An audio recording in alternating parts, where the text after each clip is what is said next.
ಆಯಿತು, ಈಗ ಮತ್ತೊಂದು ಹಗರಣ. ಬೆಂಗಳೂರಿನ ಕಿದ್ವಾಯಿ ಆಸ್ಪತ್ರೆಯ ಮತ್ತೊಂದು ಹಗರಣವನ್ನು ನಿಮ್ಮ ಮುಂದೆ ಇಡುವಂಥ ಪ್ರಯತ್ನವನ್ನು ಮಾಡ್ತಿದ್ದೀವಿ.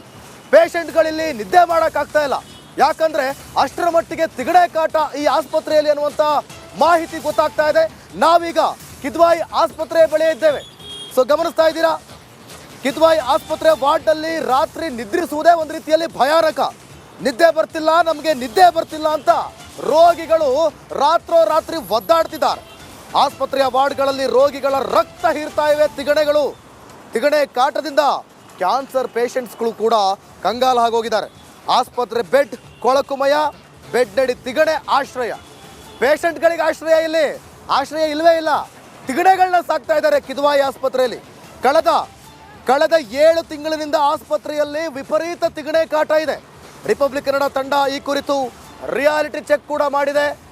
ಒಳಗಡೆ ಇರುವಂಥ ಸಮಸ್ಯೆಯನ್ನು ತೋರಿಸುವಂಥ ಪ್ರಯತ್ನವನ್ನು ರಿಪಬ್ಲಿಕ್ ಕನ್ನಡ ಮಾಡಿದೆ. ನೋಡಿ, MRI ಸ್ಕ್ಯಾನ್ ಕೂಡ ವರ್ಕ್ ಆಗ್ತಿಲ್ಲ. ಪೇಷಂಟ್ಗಳು ಏನು ಮಾಡಬೇಕು ಹಾಗಾದರೆ? ಕಿದ್ವಾಯಿ ಆಸ್ಪತ್ರೆಯ ಹಣೆ ಬರಹ ಇದು. ಸತತ 7 ತಿಂಗಳಿಂದ ಇವರು ಪೇಷಂಟ್ಗಳನ್ನ ಸಾಕಿ ಅಂತಂದರೆ ತಿಗಣೆಗಳನ್ನ ಸಾಕೊಂಡಿದ್ದಾರೆ. ತಿಗಣೆಗಳನ್ನ ಸಾಕಿ ಪೇಷಂಟ್ಗಳಿಗೆ ತೊಂದರೆಯನ್ನು ಆಗ್ತಾ ಇರೋದು. ತಿಗಣೆ ಕಾಟನ ಕಿದ್ವಾಯಲ್ಲಿ? ಹೌದು ಸರ್, ಹೌದು ಮೇಡಮ್, ತುಂಬ ಕಾಟ ಇದೆ. ನೈಟಲ್ಲಿ ಮಲಗಕ್ಕೆ ನಮಗೆ ತುಂಬ ತೊಂದರೆ ಆಗ್ತದೆ. ಆಮೇಲೆ ಪೇಷೆಂಟಿಗೂ ತೊಂದರೆ ಆಗ್ತದೆ. ಯಾಕೆ ಅಂತಂದರೆ ಅವರು ಮಲಗಬೇಕಾದ್ರೆ ಅವರು ಇಲ್ಲಿ ಕಡಿದ ಕೂಡಲೇ ಕಚ್ತದೆ. ಅವರಿಗೆ ಕಚ್ಚಿದ ಕೂಡಲೇ ಹಿಂಗೆ ಕೆರ್ಕೊಳಕ್ಕೆ ಹೋಗ್ತಾರೆ. ಅಷ್ಟರ ಮೇಲೆ ಅವ್ರಿಗೆ ನಿದ್ದೆನೇ ಬರೋದಿಲ್ಲ. ನಿದ್ದೆ ಬಂದು ಮಲ್ಕೊಂಡ್ರೆ ಮತ್ತೆ ಕಚ್ತಾ ಇರ್ತದೆ. ಎದ್ದೇಳೋದು ಬೆಳಕರಿದಾಗ ಅವರು ಎದ್ದಿರಬೇಕು, ನಾವು ಎದ್ದಿರಬೇಕು. ಹಂಗಾಗ್ತಾ ಅಂತ ತೊಂದರೆ ಆಗ್ತಾಯಿದೆ ಮೇಡಮ್. ಸುಮಾರು ಇರುತ್ತಾ ತಿಗಣೆ? ಸಿಕ್ಕಾಪಟ್ಟೆ ಇದೆ ಮೇಡಮ್. ಇದು ಒಂದೇ ವಾರ್ಡಿಗೆ ಅಂತಲ್ಲ, ಈ ಮೇಲ್ಗಡೆ ವಾರ್ಡ್ ಫುಲ್ಲು ಎಲ್ಲ ವಾರ್ಡಲ್ಲಿ. ಅಂದರೆ ಈ ವಾರ್ಡಲ್ಲಿ ಈ ಕಡಿಮೆ ಇತ್ತು, ಆ ವಾರ್ಡಿನ ಜನ ಇಲ್ಲಿ ಶಿಫ್ಟ್ ಆದರು. ಅಲ್ಲಿ ತಿಗಣೆ ಕಾಟ ತಾಳಕ್ಕಾಗಲ್ಲ ಅಂತೇಳಿ ಅವರಿಂದ ಆ ತಿಗಣೆ ಇಲ್ಲಿ ತಗೊಬಂದರು. ಇಲ್ಲಿಂದ ಪೂರ್ತಿ ಎಲ್ಲ ಹರಡಿಬಿಡ್ತು ಈಗ. ತಿಗಣೆ ಕಾಟನ ಕಿದ್ವಾಯಲ್ಲಿ? ಹೌದು ಸರ್, ಹೌದು ಮೇಡಮ್, ತುಂಬ ಕಾಟ ಇದೆ. ನೈಟಲ್ಲಿ ಮಲಗಕ್ಕೆ ನಮಗೆ ತುಂಬ ತೊಂದರೆ ಆಗ್ತದೆ. ಆಮೇಲೆ ಪೇಷೆಂಟಿಗೂ ತೊಂದರೆ ಆಗ್ತದೆ. ಯಾಕೆ ಅಂತಂದರೆ ಅವರು ಮಲಗಬೇಕಾದ್ರೆ ಅವರು ಇಲ್ಲಿ ಕಡಿದ ಕೂಡಲೇ ಕಚ್ತದೆ. ಅವರಿಗೆ ಕಚ್ಚಿದ ಕೂಡಲೇ ಹಿಂಗೆ ಕೆರ್ಕೊಳಕ್ಕೆ ಹೋಗ್ತಾರೆ. ಅಷ್ಟರ ಮೇಲೆ ಅವ್ರಿಗೆ ನಿದ್ದೆನೇ ಬರೋದು. ಈ ಬಗ್ಗೆ ಮತ್ತಷ್ಟು ಮಾಹಿತಿಯನ್ನು ಕೊಡ್ತಾರೆ ನಮ್ಮ ಪ್ರತಿನಿಧಿ ವೀರೇಶ್. ಕಿದ್ವಾಯಿ ಆಸ್ಪತ್ರೆಯಲ್ಲೇ ಲೈವ್ನಲ್ಲಿದ್ದಾರೆ. ವೀರೇಶ್, ಗಮನಿಸ್ತಾ ಇದ್ದೀವಿ, MRI ಸ್ಕ್ಯಾನ್ ಹಗರಣ ಅಂದರೆ ಸಮಸ್ಯೆ ಆಯಿತು, ಈಗ ಆಸ್ಪತ್ರೆಯಲ್ಲಿ ತಿಗಣೆ ಸಾಕ್ತಾ ಇದ್ದಾರೆ. ಈ ಬಗ್ಗೆ ಮತ್ತಷ್ಟು ಮಾಹಿತಿ ಕೊಡೋದಾದ್ರೆ?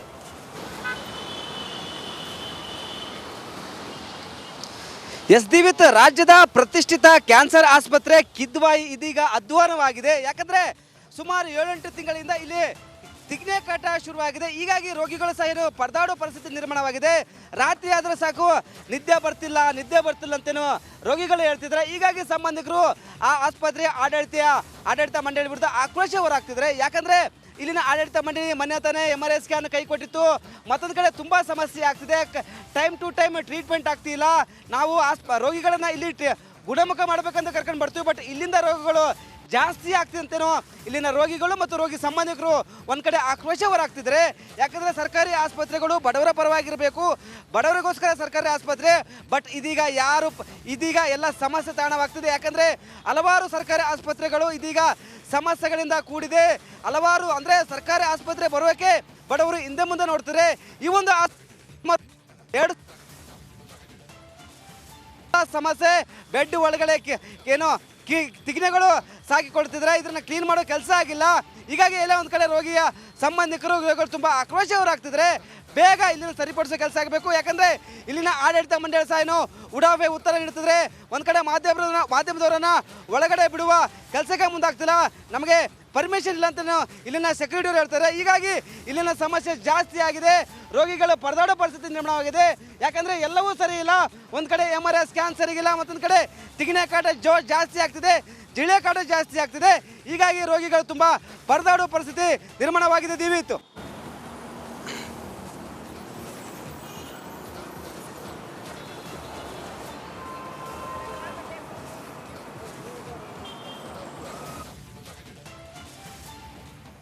ನಿಮ್ಮೆಲ್ಲ ಮಾಹಿತಿಗಾಗಿ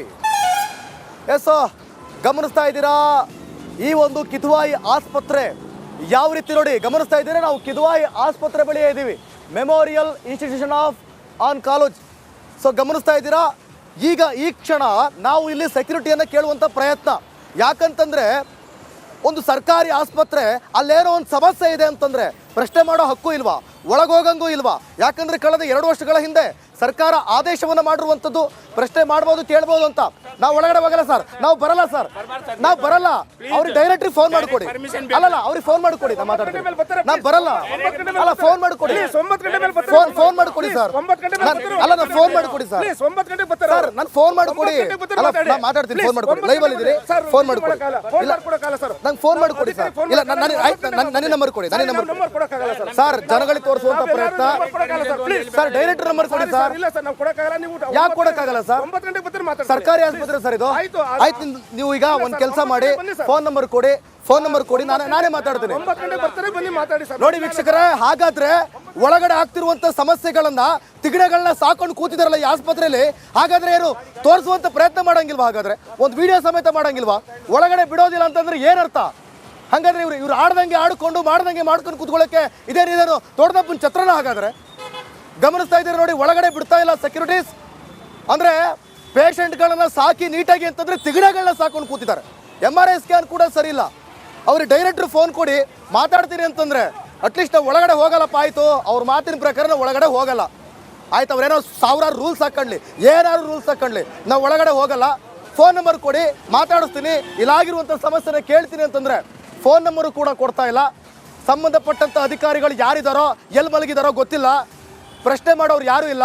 ಈ ಆಸ್ಪತ್ರೆನ ನಂಬಿ ಏನಾದರೂ ರೋಗಿಗಳೇನಾದರೂ ಈ ಆಸ್ಪತ್ರೆಗೆ ಬಂದರೆ, ಆಸ್ಪತ್ರೆ ಅಂದರೆ ಅವ್ರು ಬದುಕಿ ವಾಪಸ್ ಆಚೆ ಕಡೆ ಬರ್ತಾರೆ ಅನ್ನೋದೇ ಡೌಟ್ ಆಗಿದೆ. ಸೊ ಹಾಗಾದರೆ ಕಾದು ನೋಡೋಣ, ಸಂಬಂಧಪಟ್ಟಂಥ ಅಧಿಕಾರಿಗಳು ಯಾರಿದ್ದಾರೆ, ಬಂದೇನಾದ್ರು ಕ್ರಮ ಕೈಗೊಳ್ತಾರೆ. ಅದು ಯಾರೋ ಡೈರೆಕ್ಟ್ರು ಗೊತ್ತಿಲ್ಲ. ಅದೇನೋ 9 ಗಂಟೆಗೆ ಬರ್ತಾರಂತೆ. ಬಂದ ನಂತರ ಅವ್ರನ್ನ ಮಾತನಾಡಿಸುವಂಥ ಪ್ರಯತ್ನ ರಿಪಬ್ಲಿಕ್ ಕನ್ನಡದಲ್ಲಿ.